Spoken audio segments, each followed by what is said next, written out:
অনেক লেবার লাগিয়ে আমরা ওগুলোকে পরিষ্কার করছি।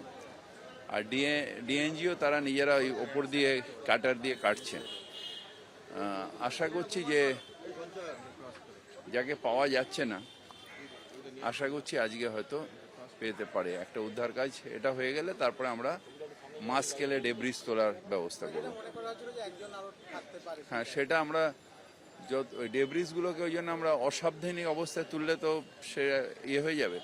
সেই জন্য কাল পর্যন্ত খুব সাবধান অবস্থায় তুলেছি। আজকেও আমরা এক ধার দিয়ে এগুলোকে পরিষ্কার করছি, যাতে ওইটা আবার পড়ে না যায়। পড়ে গেলে তাহলে ওই যে যদি কিছু থেকে থাকে তাহলে একেবারেই চ্যাপটা হয়ে যাবে।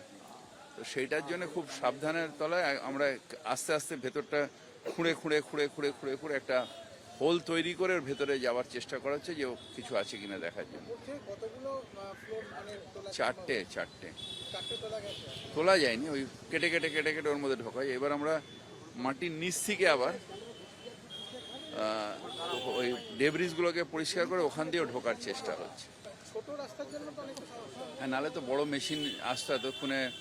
ওই কি বলে, ওই যেটা ক্রেন আর ওপর দিয়ে যেটা তোলে, ওগুলো একটা একটা করে তুলে নিলে তো ও তো 1-2 দিনের ব্যাপার ছিল। এটা বলা যাবে না। এগুলো নিয়ে আলোচনা হয়ে গেছে, নতুন করে আর আমি কিছু বলবো। আপনারা সবাই সে দায় তো সবাই টিভিতে ফিক্সড হয়ে গেছে কালকে। সেটা নিয়ে নতুন করে আর কন্ট্রোভার্সি করা দরকার নেই। যেটা পজিশন সেটা বললাম, টেকনিক্যাল কথা হলে সেটা আমরা বলতে পারবো। দায় এড়ানো, কারোর জবাব দেওয়া, এসব আমি রাত্রিবেলা রোজ শুনছি। ওই যে যা করুক, এটা নিয়ে এখন আমি আর কিছু বলবো না।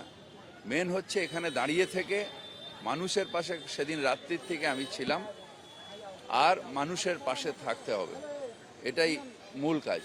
দাদা, আজারমোল্লা বাগানে এখনো কিছু বাড়ি দেখা যাচ্ছে যে বাড়িগুলো একদম 5 ফুটের রাস্তার উপরে তৈরি করা হয়েছে। একটা বাড়ির ছবি ভাইরালও হয়েছে, সেই বাড়িটা কিভাবে হলো? এটা আমি কি করে জানবো কিভাবে হলো? আমি এখন রেস্কিউ অপারেশন আছি, রেস্কিউ অপারেশন করবো। আমি আইনের হাতে নিয়ে বসে নেই যে সব আমার কাজে আছে। গার্ডেন রিচ সহ আরো একাধিক জায়গায় এরকম বাড়ি রয়েছে, তিলজলাতেও রয়েছে, তিলজলা তপসিয়া লেনে, যে বাড়িগুলো খুবই বিপজ্জনক এবং অবশ্যই সেগুলো বেআইনিভাবে মানে আইনি মতে তৈরি হয়েছে বলে চোখে দেখে অন্তত মনে হচ্ছে না। সেগুলো নিয়ে পৌরসভা কি ভাবছে? মানে সেগুলো পৌরসভায় যখন বসবো তখন বলবো। এখন তো এখানে রেস্কিউ করতে এসেছি। এই মুহূর্তে পরিস্থিতি হচ্ছে যে মানুষের যাদের বাড়িতে পাওয়া যাচ্ছিল না, তাদের পুরো ফ্যামিলি, তাদের মেয়ে, তার স্ত্রীর বাড়িতে গেলাম, তাদের সাথে বসলাম। ওদের একটাই রিকোয়েস্ট যে রেস্কিউটা যেন বন্ধ, মানে রেস্কিউ অপারেশন যতক্ষণ না ওর বডিটা পাওয়া যায় যেন বন্ধ না হয়। রাত্রির দিকে যেন বন্ধ হয়ে গেছিলো। তো আমি বললাম না, আজ থেকে কর্পোরেশন যেহেতু করছে, ডে নাইট আমরা চালিয়ে যাবো যতক্ষণ না ওই বডিটা পাওয়া যাবে।